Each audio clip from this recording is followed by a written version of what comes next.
I went on, I'm going to date myself here, monster.com. That's how I found the first place I worked at. And they no longer exist, but they were a total sweatshop.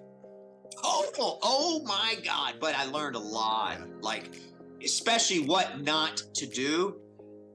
And I learned a lot about the characters and personalities in a very short, speedy, because, I mean, they went through people like underwear. Welcome to Get Real 411, the podcast where real experts give real advice on all things real estate. I'm Jamie. And I'm Brad. Join us as we explore real estate successes and pitfalls through the eyes of our esteemed guests. Now let's get real.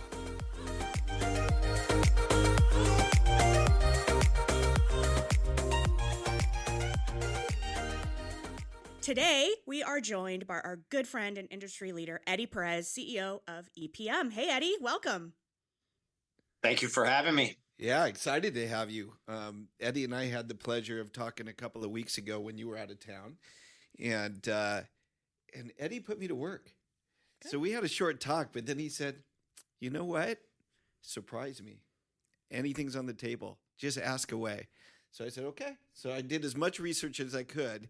I'll try to surprise you. Although I doubt I will, because you've had a lot of interviews. But let's get into it. I think. Look, our audience is made up of, originators, owners, brokers, but consumers as well. So we're going to kind of get into a little bit of everything. But I think starting with just kind of your background, and you've gone over this with many, different interviews, but just maybe touch on, your background, your dad, your mom, how you got into the mortgage, and kind of the time frame there. And then as you get into that time frame, I've got some questions for you. All right, I'll try to do the Reader's Digest. It's more about the audience and trying to get content out for them. But first generation born in this country from Cuban immigrant parents. I did not grow up in Miami as much as people think. My parents, actually both Cuban, did meet in Atlanta, did not know each other in Cuba. Got married in 1968. I was born in 1976. Grew up here, all in the city of Atlanta, in the inner city. Got to see a lot of things that not everybody's used to, that actually paid a lot of great advantages today at this day and age. I was very fortunate to grow up in an environment that I definitely learned diversity of thought and inclusions of all walks of life before it became cool and trendy. I even went to college in the city of Atlanta at Georgia State, became a stockbroker first, and then in the 2001, kind of the dot-com crash, that era, right around September 11th. Industry changed. A lot of things were going on. What did you study in college? What was your degree in? Finance. Okay. So got into mortgages. My father had been a residential contractor entrepreneur. So I kind of knew the journey. He was more of a sole proprietor. He had a good amount of employees and kind of painted me a great picture. My mom was a teacher's aide. They didn't honor her degree in this country. She was a teacher in Cuba, so she had to be a teacher's aide. And, my parents just didn't have the resources to go back and go get a college degree back then, or time for that matter. So became an originator, went from an originator to a sales manager, then a broker owner. And then in 2008, in the crash, that was very, very similar to 2001, very similar language. The only difference is they substituted a stockbroker for mortgage broker, and that's who they were blaming for everything. I'm not going to sit here and say that there wasn't fault throughout the industry, but like I always tell people, it was a massive fault all over the place. And you can't have a mortgage broker without a mortgage lender or consumers. However, that part of the equation is always left out because they always got to make a villain out of somebody. And I learned that having been a stockbroker. And that did teach me that I had to go all in and become my own lender and then serve the community back, or go all out. There were really, at that point, there was no other thing to really do. And I'm glad that I did. Yeah. That's kind of led to where we are today. So I have an interesting question for you, because a lot of people, we see the leadership role you have today. We see a lot of people, maybe only know you for the last 5 years, and they see EPM, they see the other ventures that you have taken on. But the reality is you did go from originator to sales manager to entrepreneur in a pretty short window of time. And it might be interesting for our listeners to know about how long were you an originator? Because if memory serves, it was somewhere around like 02-ish that you jumped into the business. Yeah. And by 08, you and your then partner were starting what is now EPM. Is that correct? So we actually became a broker by 05. So we actually started the entrepreneurial journey, but we still kept originating. And we kept originating probably till some capacity, I'd say 2010, 2011, 2012, somewhere in that ballpark. And I still get leads to this date. I just pass it on to my team. Like I still get, and some relationships that send business have just been former relationships of mine that I passed on. So I originated, I'd say, a solid 8 to 10 years through the journey. Yeah, that makes sense. So, and I had heard that you started in the business because of your wife's hairdresser's husband, right? My girlfriend at the time, she knew how frustrated I was with what was going on. And yeah, that's a true story. My now wife, girlfriend at the time's hairdresser's husband had gotten in the mortgage business. She said, "Hey, have you ever tried this mortgage thing?" I said, I know a little bit about it because I studied finance and my father being a residential contractor. I obviously a fan of home ownership and what it does. However, I don't know. It was one of those. And she said, well, this guy gets to talk to people on the phone, interact with people, and he's making X amount at 20 something years of age. And she says, I know how much from your days of being in a fraternity and just being social, how much you enjoy the interaction of others. I was like, wow, you can actually make a living really well doing that? That sounds like fun. Like that sounds more like a party than it does work. And I mean, there's a lot of work to it, but I still say that this industry, not only for what it does, is a lot of fun if you look at it the right way. Have you been able to track that guy down? She always wishes. She wants to tell that hairdresser that she literally fundamentally changed her life for so much positive. Yeah. Yeah, for sure. She doesn't even remember who the hairdresser was, but I went on, I'm going to date myself here, monster.com. Yeah. That's how I found the first place I worked at. And they no longer exist, but they were a total sweatshop. Total. Oh my God. But I learned a lot, like especially what not to do. And I learned a lot about the characters and personalities in a very short, speedy, because, I mean, they went through people like underwear. I mean, they really did. I bet you learned a lot about culture. Yeah, I learned exactly how tough it is to maintain in this industry and how the wind can shift it and how you have to have very athletic and always in front of it. Well, look, like you alluded to earlier on, it was a kind of a repeat in 2007, 2008 of what had happened to the crash of 2001, which actually stemmed from 99. But, I think from the perspective of those that are in the mortgage business today, those that started just a few years ago during these robust refinance, times, to where we are in this extended downturn, people are in pain. And you're not immune to that. Everybody is. But referencing back to when you started, so you started in kind of the deepest depths of mortgage in 2008. And you had mentioned in one of your interviews that you and your partner went all in, that you took your entire savings and just said, let's do this. And you risked it all. So I think, what people really like to hear is, what are we talking about here? When you say your entire savings, you had worked for, 8 years originating loans and so forth. You probably acquired some assets, some real estate and that sort of thing during that period of time. But I mean, are we talking tens of thousands or hundreds of thousands? Like there are people today that are thinking about doing that. And what did it take? Mine, it was over $1 million. It was over $1 million. If you want combined.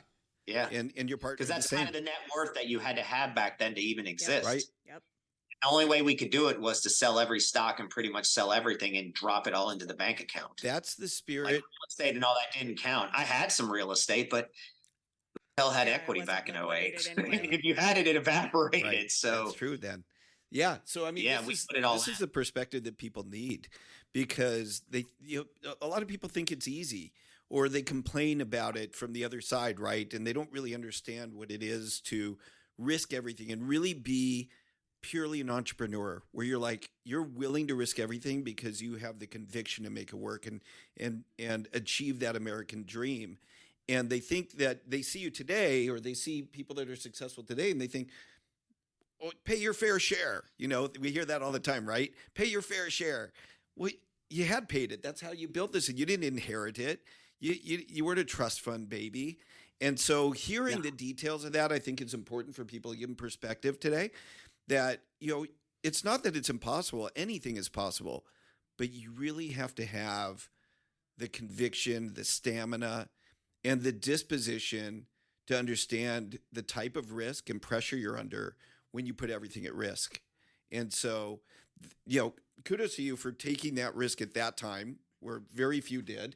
I mean, we've seen, some other companies that kind of grew for that period of time and reaped the benefit. One that comes to mind is Pinnacle. Yep. Pinnacle Capital, that was acquired by Finance of America, and then we went through that whole thing. But it's not easy, and today is one of those periods of times where it's not easy. Sure. Right? Where if somebody really wanted to do this, it would take larger than that. It would take a large investment of capital, and then all that risk, where you really kind of stop doing what you're doing. So like you said, you phased out of origination, but you had still originated just because you had to, right? You probably needed some income. Yeah. But you could have stayed originating loans and been very successful and been a top originator. Sure. And today you'll be originating a few $100 million a month, like, very easily, and not a month, but a year, very easily. Do you ever think about that? Do you ever think about that other path that you could have taken?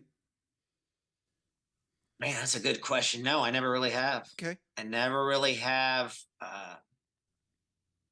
Only because I think I had seen the independence that being an entrepreneur brings to your spirit. Yes, it's very tough. However, I wouldn't trade it for the world, because there's different mindsets out there. You have the W-2 mindset, you have the W-2 plus bonus mindset, you have the 1099, and then you have the entrepreneurial. And my thought was, that was the only way to really seek freedom. Freedom, you need two parts to it. You need liberty and self-responsibility. And I thought that was the ultimate act, to really bet on yourself and be self-made. Now, that doesn't mean it doesn't take a village, because it does. And there's a lot of character assassination, when somebody says they're self-made.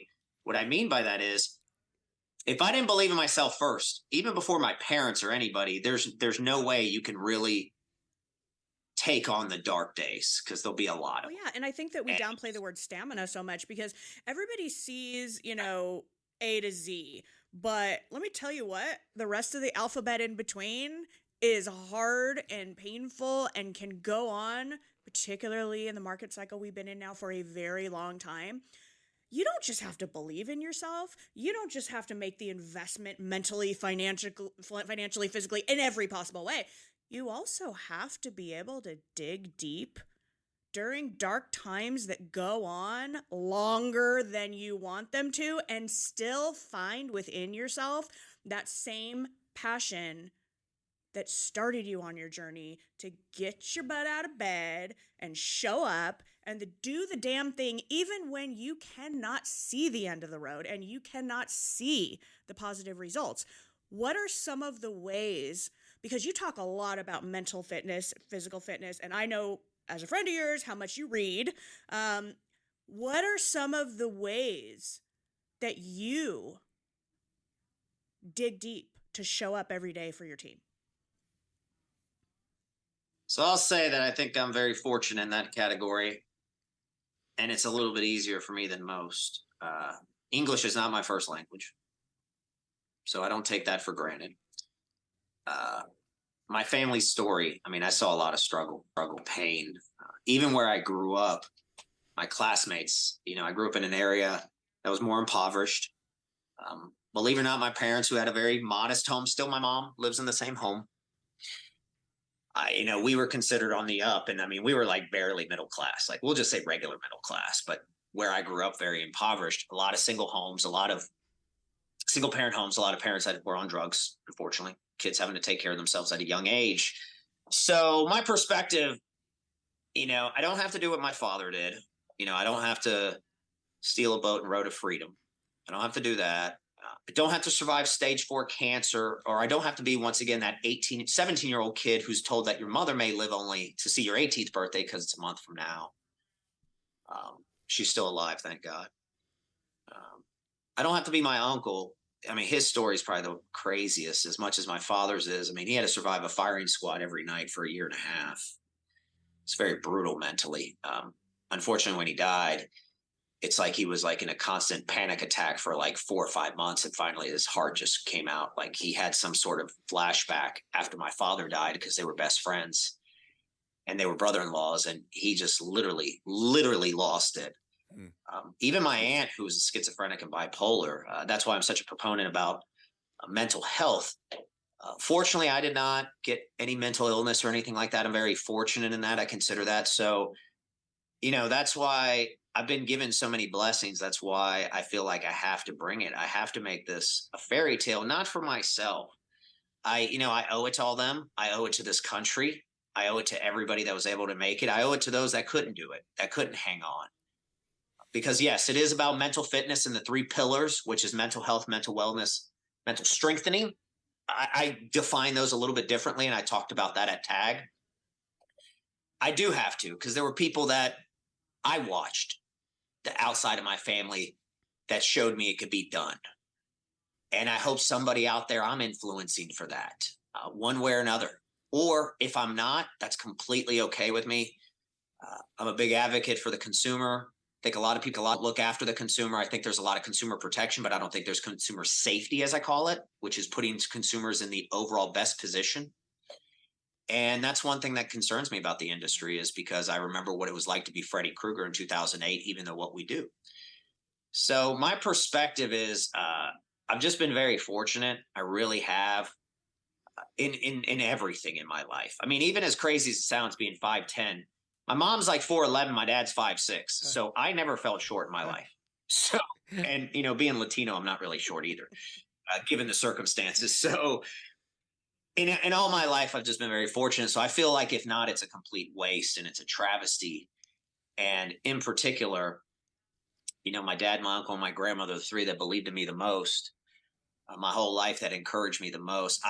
They would really die in vain if I didn't leave it all on the playing field for humanity. I just feel like I have to do it. It's almost like a discipline, not an obsession, like some people think.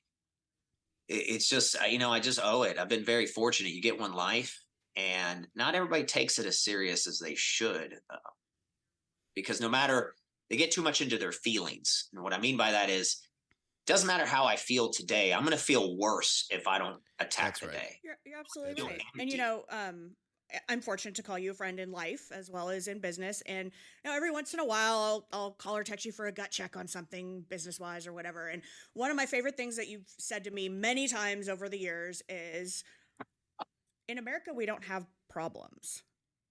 We have challenges. No. And when you take yourself out of your feelings, to your point, and you approach the situation with the perspective that there is so much more to this world and this life than the one thing that's on your mind that you can't overcome, I think that it really is a way to process that and push through it and continue to show up despite whatever is going on in your mind. And so I use that a lot. Like I'll pull that out every once in a while, or I'll say, I should text Eddy and check in with him. And I'm like, you know what he's going to tell me? He's going to tell me we don't have problems. And he's absolutely right. So thank you for that little pearl of wisdom. I've carried it with me for probably about 3 years now. And it's something that I tell other people too. Yeah. Look, not everybody has the ability to do that. And, we're fortunate to have that, to have the ability to wake up and just get ourselves in shape. But a lot of people just get caught up in just the miserableness of what they're going through, and it just propels. So I'd like to change gears for a second, because I want to talk about what you've done with EPM. because you've created a very unique niche for the company in really advocating for what I'd say is every type of borrower.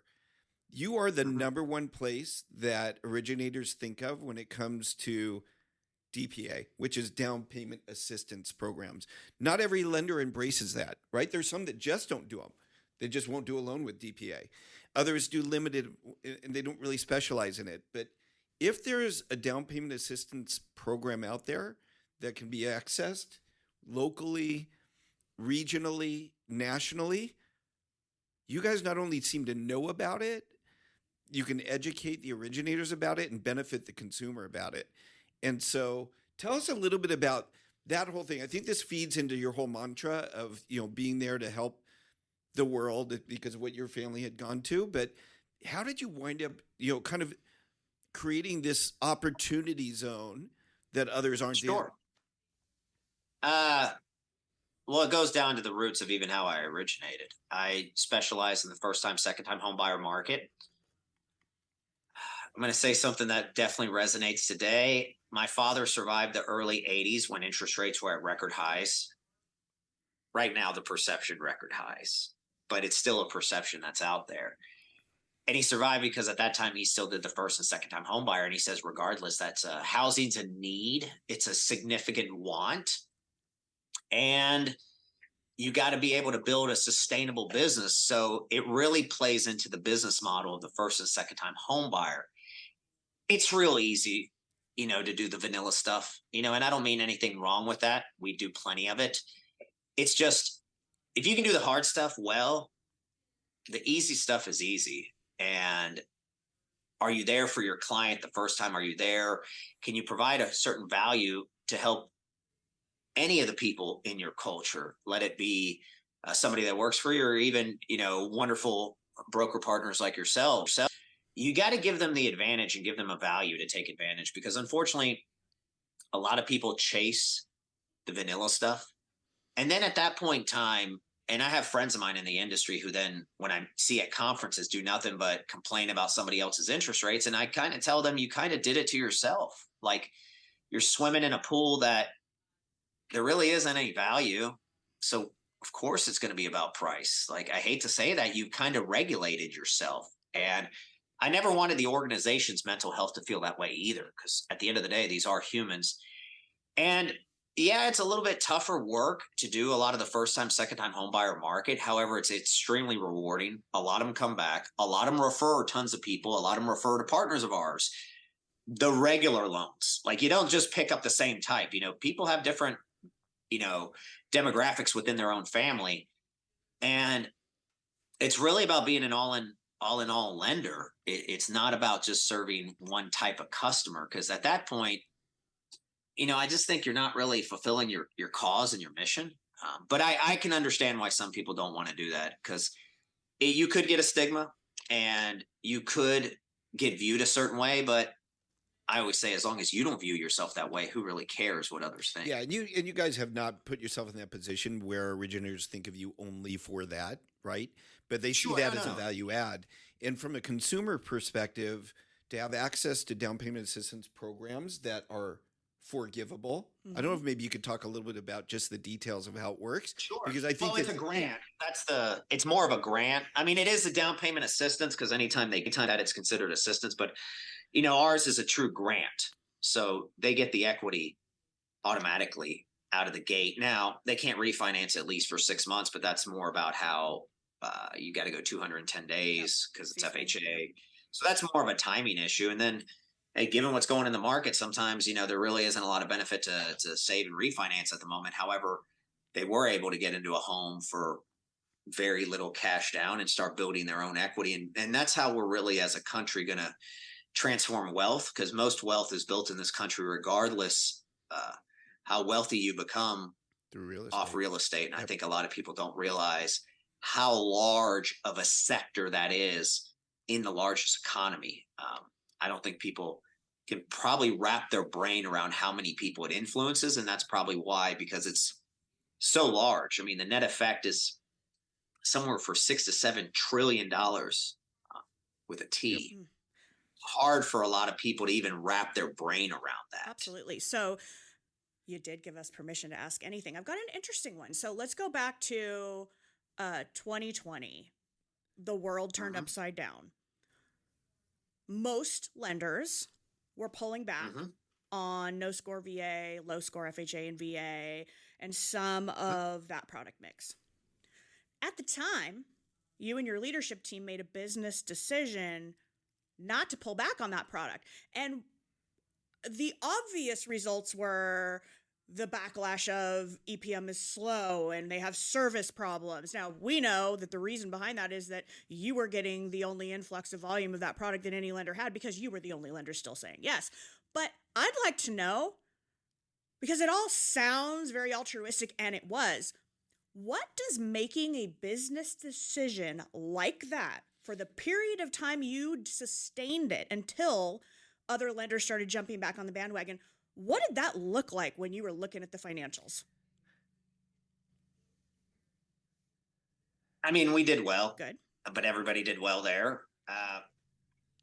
In that time frame, it wasn't just there. We didn't do what a lot of others did. We didn't goose pricing. Nope. That's another reason too. Like all of a sudden we became super aggressive across the whole board. And that's never been our mantra. So if we were super aggressive across all, even the highest of A paper, that tells you a lot. We're fairly competitive, but when we were winning drastically, that tells you where the market had moved, and we were still healthy at that point when it came to, trust me, nobody had a tear in our beer for our margins. Excellent. But, my head of cap markets, Phil, that runs that, he's very, what's the word? Holistic about it. He's not going to mess with margins just because everybody else is. And that's why we always find it a little comical when people are like, hey, what did you do today? I know you did something. No, everybody else did something. We just stayed our same boat. But, as crazy as it sounds, it wasn't as big of a business decision as it was more of a pay it forward decision. I knew a lot of borrowers would be left behind in probably the worst time when they actually needed somebody the most. And I knew it would cause us pain but it would also expose the cracks that needed to get cracked at that point in time. And I don't think people understand it's during certain business times when there's a influx of business, just market conditions, that is not the time just to take everything in. That's also the time that you can start fixing yourself if you actually lean into it. It's now during these tougher markets when you really floor it on your advantages. The difference is most people do the reverse. And I learned from the 2001 crash and then going into 2008 how that behaves. And that was just a pattern that I learned. So, to answer you, we did well, but it was really about, I knew it was going to bring us pain, but I also knew the community would be very outspoken.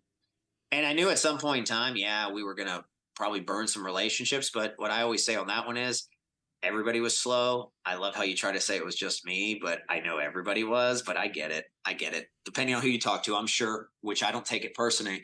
You said to every lender they were slow, they were awful. I know originators. I am one. I know that mantra very, very well. So that's a contract I have with myself. I don't take these things personal. Yeah. And you can't. And this goes back to the fundamental concept that if you didn't believe in yourself before your parents and everybody else that has come along through your journey through life, then you wouldn't be here today. And the hard lessons we've all learned, me as well in the last few years, as my career has evolved quite a bit, is, all attention comes with positives and negatives. And it's a true test of your mental fitness, your personal beliefs about yourself. And Sure. You do have to arrive at a place where you become so comfortable with who you are and what you're doing. And it comes from a place of authenticity that, that old saying, those who mind, don't matter, and those who matter don't mind.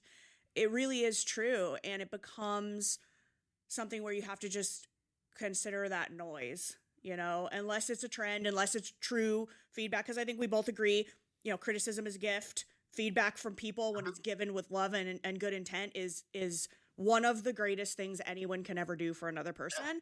But there's also a lot of noise out there. And I've watched, EPM, your leadership team, all amazing people, by the way. I've watched you guys weather a lot of storms over the years with different things that have come and gone. And there was one thing in particular that was a bit in the news that I know Brad wanted to ask about. What was that? That may have had to do with a racing team. Oh, yeah. I thought we'd give you the opportunity to clear the air. You may or may not. Yeah, they clear the air on that because at the time, so there were some headlines. This goes, I think, 2 years ago, about the racing team that you were a sponsor for. And then all of a sudden they said, well, he reneged and, we have to sue him. And I know there was a counter suit and all that. I just figured give you the opportunity to clear the air on that. Because just knowing who you guys are, it's like there's a story, right? There's something behind it. If you're able to talk about it, share with the audience. Well, there's certain things I can't discuss, unfortunately, because it is still a legal matter. However, if you read the counterclaim, I can point to it. It's pretty clear as day. That's what I can say there. It's very clear as Christmas what went down. And so give us what went down with it's already public, in the public forum because it was in the lawsuit. What went down? Long story. Okay. I'll sum up. I'm going to try to remember what's in there. I'm definitely not an attorney and, they write it all in 80 pages, but essentially long story short, we found out that the race car driver and the team that we had hired and were a part of and sponsored, and he was a veteran, no longer was driving the car, and it was all about that. And they had a new driver. And then when we confronted them on it, they told us kind of the reason why. And we said, well, why did you admit that to us and take multiple payments? I was kind enough to not tear up the agreement that day. I have regrets. I should have, because unfortunately I tried to do the right thing and not act like a lot of people would have and gave them a second chance. And I regret that. Because had I done that, it never would have hit the papers, would have solved a lot of challenges and a lot of the drama and a lot of the manipulation of words would have been taken away. But you learn as a leader, and I don't mind fighting things that are BS. I mean, they don't bother me. I know it bothers other people, and I'm sure it bothers people in the organization because they've told me, but it doesn't bother me because I'm not just going to back down, and just do it just to do it. I mean, trust me, there's worse things that have happened to me over the years of owning this business than that. And it's just not going to faze me. Look, all somebody has to do is Google any company and any leader. And there's always something you can uncover. But, in a time where, the mortgage community is very small, they've got one channel of news that everybody's tuned into and everybody's looking to point the finger somewhere. You got a lot of noise from that. And so I thought I'd give you the opportunity to talk about it.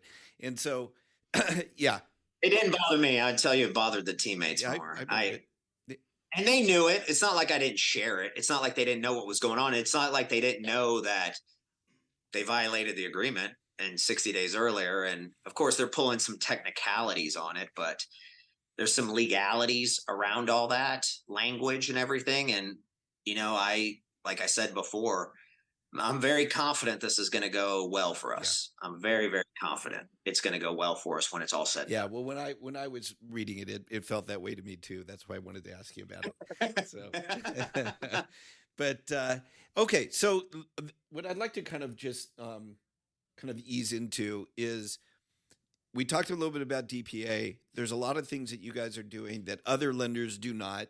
And although we talk about the broker channel having all these options, that they're the best place to go to, talk to an originator that's a broker, not every broker is created equal, right? Because not every broker has a number of different lenders that they send their loans to. They may only have 2 or 3 that they really like, or, they are vanilla. So you don't get those choices. So I would say this. So I've been originating loans since 1993, so for 30 years. And I would say that who you have access to as a lender is extremely important. So if you're listening to this show today and you're not a broker that's approved with EPM, I highly suggest you reach out and do that. Give yourself access to these unique programs that you guys are doing. Because I see it. I see our loan officers every day. They're reaching out to your rep. By the way, your people are fantastic. They're giving them information. They're feeding information and inspiring them to actually bird dog and look for these opportunities. And these are loans that we couldn't send anywhere else. And then you obviously get the vanilla too, because they start building that relationship. So I would encourage anybody to do that. Just go to, EPM.com. EPM.net. Or .net. I've been saying I do that too. Since before it was even cool to I tried to buy .com. They wouldn't sell it to us. I've been shouting this from the rooftops as a broker in my community since way before it was popular. I am here to say I'm like one of the OGs that saw the value in the relationships and the common sense underwriting, the ability to talk to a human being. And the sad part about all this, and it's one of the reasons I'm so glad leaders like Eddy and companies like EPM exist, is in many cases, it's not that no one else could do the loans that EPM does. It's that no one else properly educated themselves as a wholesale lender to understand how to do some of these. And that comes from the top down. 100%. Yeah. So that's number one. And number two, as a consumer, make sure that you're investigating with multiple originators so that you are exposed to all the different programs that are out there. Just going to one insurance agent who works with Mercury and Geico and State Farm or whatever doesn't mean that you wouldn't get a better deal through Cincinnati or some other insurance company. So really, educate yourself and make sure that you're with somebody that really is giving you all their options. And I would also say that don't chase rate and price. Rate and price are important, and you should always, as a professional, endeavor to deliver to your client the best rate and price you can. But you also have to factor service into that conversation, and a cut rate lender who can't get it over the finish line, there's a few of those, is useless to you, when for oftentimes a very minimal change, not even to rate, but to price, sometimes to the tune of less than 20 basis points. You could be going with a company that will partner with you to get over the finish line in a reasonable time frame and overcome the challenges that are going to happen on loans. Yep. So I always encourage two things. One, always know your options. Don't stay in the sandbox where you're comfortable. Continue to use tools like Loan Sifter to look at every lender that is out there to see where the sweet spots are.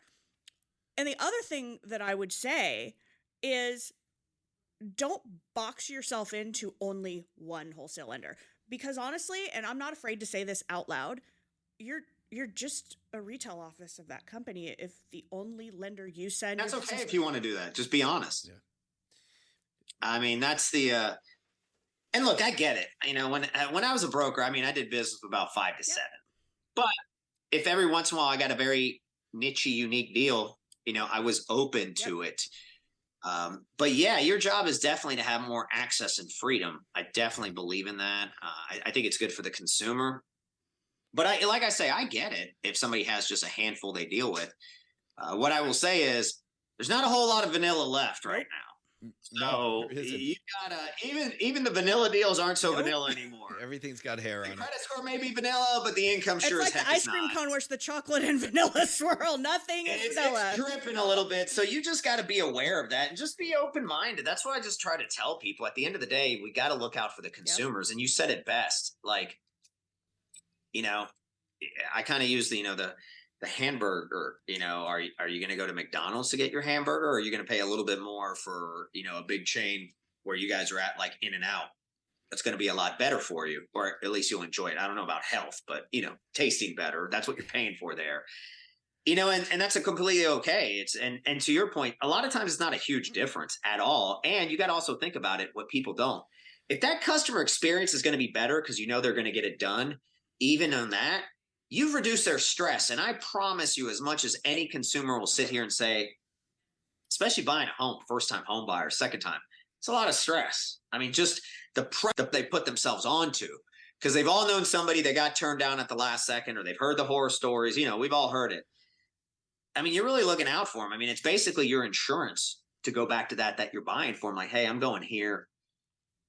Even if it's a $300,000 loan, let's just say 25 basis point difference, $750. I promise you, if I tell them, hey, I can take you there, save you $750, but you and your wife are probably going to fight, or your kids, and get really stressed out. And who knows what you're going to say and regret later in life. Or you could have just paid $750, which more than likely was covered by some sort of seller credit or anything. Anyway, right. Or you spent it anyway because you had to pay for postponing the moving truck, or there's all sorts of other expenses that come. Extensions, extra, extensions. That kill right there people. is $750 right out the gate. Yeah. Okay, so you brought up insurance. And this isn't about insurance, but I want to talk about one more subject. As a pioneer in mortgage, which you're considered, there are some different philosophies on what the future of mortgage looks like. We have changed over the years quite a bit. Of course, sure. Pre the crash, pre Dodd-Frank and all of that, things were quite different. The way loans were priced, the way that, brokers operated, SRPs were separated out of FHA and VA pricing. I mean, things evolve, right? But for as long as I've been in the business, there's been chatter about the future mortgages. Will they be portable? Could you just get one mortgage and then move that from property to property? Could you, as an originator, originate with a client and build a relationship with them over long term and be like an insurance agent, where you get residual income every time it comes up for renewal, and you're there to service that account over time? These are things that have been thrown out for decades and discussed. But I think with the advent and with what's happened now with AI, with connecting your accounts electronically, with streamlining the approval process, with all these changes that are enabled by technology, that something will actually happen. What is that? What does a future mortgage look like in your eyes? What's the biggest change you see in the future? Well, that had like about 4 parts to it. That's an 18-part question. Knock them out. I think AI will help out in the marketing. So authenticity is going to be more important for an originator. So I do believe that certain things will get done probably less expensive. So I think that'll help. However, I don't think it'll be an insurance agent type of role. And I'll explain why. Residuals are going to be tough too. And I'll explain why. First of all, to get one loan and then move it property to property, that's not how mortgage-backed securities are created and handled, and how you have to pay the investors. So that ixnays that one. What I find interesting is the residual part. The challenge is Pandora's box has been opened, and the MSR values have already been shared on the front end right out of the gate. So unless, I highly doubt this will happen with originators, you'll be like, hey guys, we're going to take 50 to 100 basis points on, and you earn it over the year. Yeah, forget about it. I just don't see that one. Wait a second, my price isn't as good. Even if collectively every lender got out there and all agreed, hey, we're going to create this, you can't. There's not like a governing body, and you can't do like price fixing either. But let's just say everybody said, for competitive reasons, one person did it, they got a lot of business, so then everybody competitively jumped. I just don't see that one happening. I know originators very well, and a lot of them get fixated on price, and to slowly earn it later over time. And then if the customer refis with somebody else, which could happen, they lose that out. I don't know, man. I don't know on that one. It's a great thought. I think the biggest disruption is going to be a couple different ways. AI, I think offshoring is going to be a big deal. I think more and more, especially offshoring, because now you have the Philippines and South Africa becoming big into it. So now you have people that speak English better and more fluently. So I think that people don't want to admit it, but they didn't like it when they couldn't understand the person on the other phone. I think that's going to start going away pretty soon. I think some services will still be in other countries, but anything customer facing, I think that'll be kept here, as well as, or countries that, like a lot of people don't know this, in the Philippines, English is actually their first language. So Sure is. Africa, obviously there. So I think offshoring is going to do it, and it's going to be very similar to the toy industry, how things used to get built here and then it went overseas. Because at the end of the day, I think why the disruption comes is, 2008 to 2022 was quantitative easing. Rates and margins were huge, and now they're doing nothing but quantitative tightening. And the Fed today didn't raise rates, but they were very hawkish. So when they're doing quantitative tightening, margins are only going to be a bit of math. So why is that important? Well, I think, believe it or not, with the regulations that were passed in 2010, and I've spoken out about it, I think the market goes back to what I joined. When I joined, it was 2/3 broker non-del and 1/3 retail. And I think retail still has a spot, and I have retail, but it's going to have to be more like the corporate retail that I grew up in. And you guys already made a proactive decision quite a while ago to pivot retail. I remember those conversations with some of your leadership. Yeah. We made it more of a very similar to our wholesale model. I mean, they share the same rate sheet because that was one of the big things that, retail takes more to function. No, it only takes because unfortunately, after the crash, just a lot of layers got added that just really aren't necessary. If there's more now it requires more self-responsibility by the originator, but I think a lot of the originators want to lean into that and have the capability to lean to that. And now with technology where it is, they can plug into somebody that they're not going to drive down the street and see who their branch manager and all that is. And I think that's completely okay. So I think the big disruption that come in this industry is going to be more of a business model change and offshoring. Because I think this is going to be the era. Well, and there's probably of shrinking cost of manufacture. Yeah, and to that tune, there are definitely those that believe that's not even necessary. So I don't know if you saw this, but I think it was a week ago, maybe it was 2 weeks, and right now we're middle of June. SunWest announced that they closed their first mortgage with 0 people involved. It was all AI. I don't know if you saw this. So literally everything, including customer communication. So they had AI replying to questions. Everything was done electronically, and they closed it without one human interaction. So that's where kind of the thinking starts to go. The smarter these systems get, the more that we can connect them, the more that the banking institutions and the tax returns and the pay stubs and all these things are connected, which they already are. We use them, right, in our point of sale systems to validate. Mm-hmm. But the more AI can analyze and replace the underwriter and do the communication, create consistency, I think it becomes far more efficient. Well, what happens when it gets more efficient? It becomes less costly, right? So now tighter margins, smaller margins, they're realistic. Because our business, what is your biggest expense on your P&L? Staff. Come on, everybody knows that one. It's always staff. Of course, right? So if you can start reducing that and using it. Now, is that the right thing to do? Is it great for the economy? Is it great for humanity? No, we all can agree that. But is it inevitable? Yeah. I mean, we see cars driving themselves. We're living through today is going to be archaic. 100 years from now, they're going to be like, how did they actually drove cars? Are you kidding me? Like I just like to sleep when I'm floating around, right? And so things will evolve. So that's why we have to start thinking this way if you're in it for the long term, right? And everybody should. And I definitely think there'll be AI for underwriting and all those pieces. I think I think relationships are still going to matter and somebody's going to bring the loan, but I definitely think from a cost, this is definitely, and a change of the guard happens about every 14, 16 years in the industry, speaking to vets and people who have been around a long time and what they've seen. The last one was the era of QE that shepherded in exploding cost.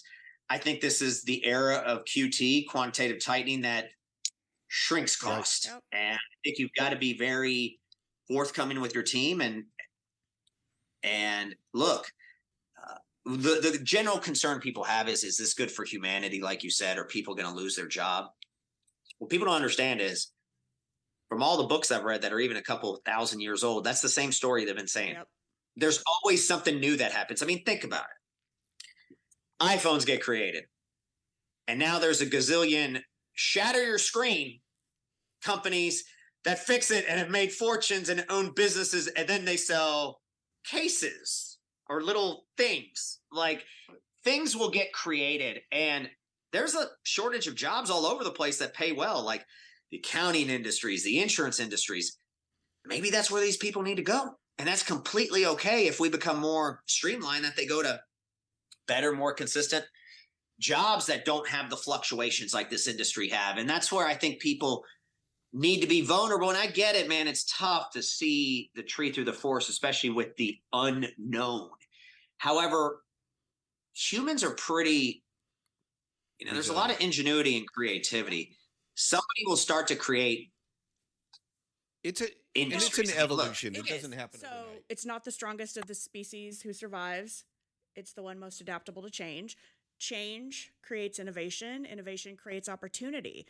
We've seen this. Going back to the dawn of man, that is the fact. And so the fear of the unknown and the fear of change is the old narrative that people stick to out of their instinct for survival. But what we know and what we've proven is we will always find a way. That is our human nature. New things will crop up to create more opportunity. Well, I mean, that happened. You know what they also say about innovation, don't you? Oh, what's that? What's that? Necessity is the mother of There you go. innovation. So you talk about all of a sudden somebody's got to eat. They may create something new and dynamic just because of pure survival.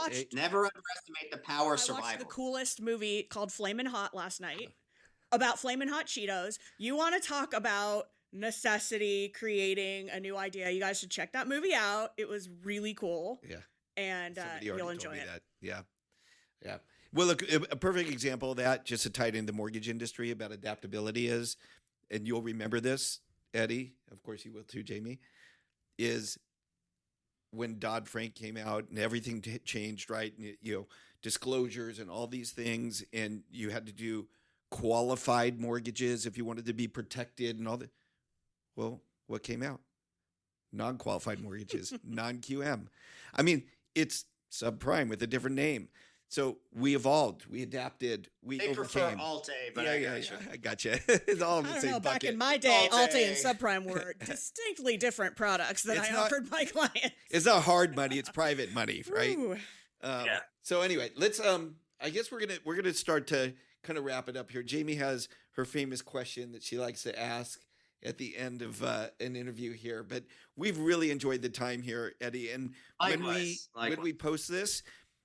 We'll put some links below so people can check out EPM, go to there. I know that you're always really free with the ability for people to reach out to you directly as well. So we'll put all that information below our post. Okay, brother. Thank you. Appreciate it. You are sitting down with 20-year-old Eduardo G Perez Jr. You're sitting down with him, knowing everything you know today. What do you tell him? Wow, that's a great question. I don't know. Nothing. I would change the course of his life, and I wouldn't want that. Let him live. Let him be authentic. Let him evolve. Answer. I love it. Great answer. I would want to see him more from a distance because I still had the same passion then. And if anything, at 20, I would have wanted to see myself at this age to see, did I lose the fire or not? Did you? Nothing. No. I would change the course forever. And I don't want to do that. I've never had anybody on our podcast answer that way.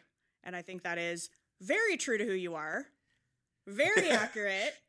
And I can confidently say you have not lost your fire, and you exhibited in your leadership and your community involvement every day. And we appreciate that about you. Yeah, it's still, trust me, my fraternity brothers say this is the same guy we knew, my buddy from high school.